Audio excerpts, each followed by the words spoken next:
Hi, this is Joe Conlon, and I'm going to teach you how to make an Indiana pork tenderloin.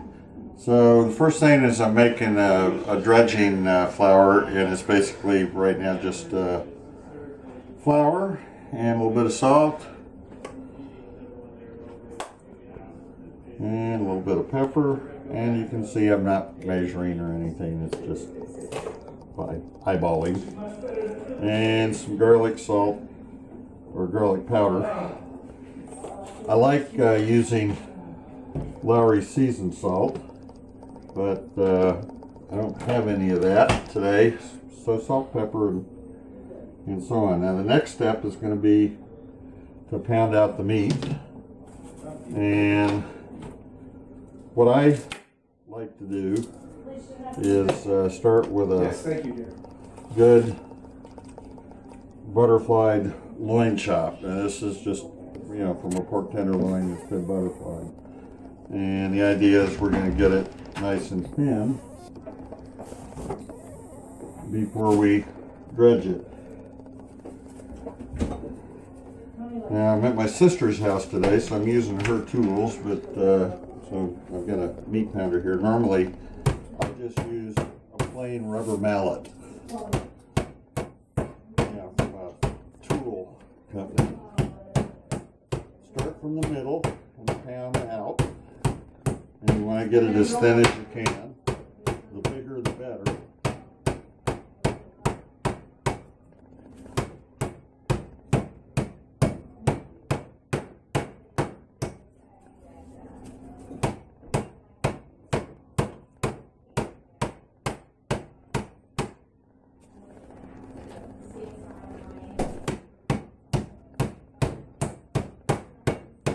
Another thing you can use to pound is a cast iron frying pan.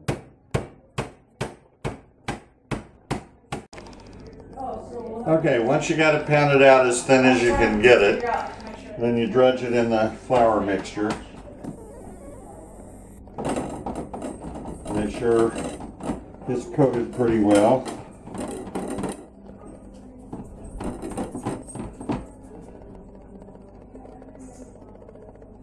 And then we're going to leave these to dry out for a while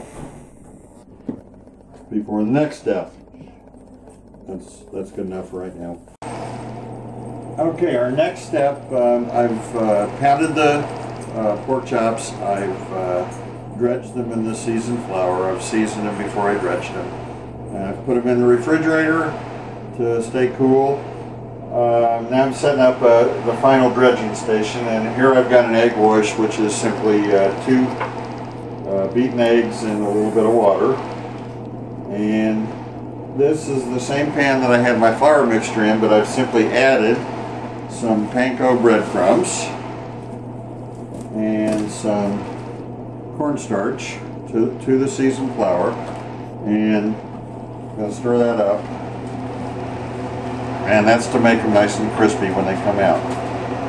Now I also have, I've made some of these gluten-free, and I made my own gluten-free mix. And again, this isn't a recipe, this is more of a technique. And my gluten-free mix has got corn flour, all-purpose gluten-free flour, and almond meal, and cornstarch in it. And I've seasoned it the same way that I did before, with seasoned salt and pepper. And my wife is gluten-free, so whenever I make these, I generally make some for her that's gluten-free. I'm waiting for my temperature to get up to 375, and that's going to take a while, but then we'll be ready to go, and I'll show you the rest in just a couple of minutes. Doing this? Yep. Okay, I'm making the gluten-free ones first. Dip them in the egg wash, in the batter. This is how I do my fried chickens too. Double dip.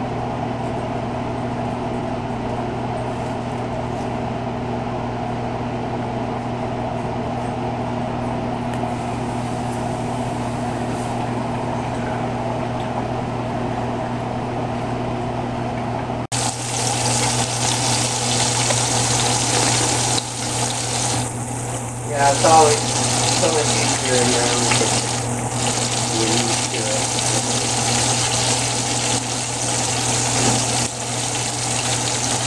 And it doesn't take very long to cook these at all.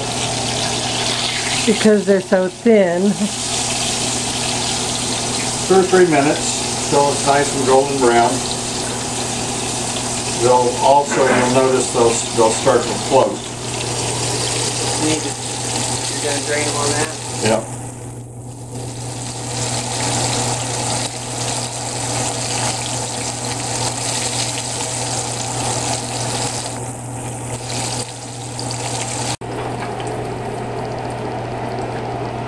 And I love the picture of your pork tenderloin. I love your checkered plate.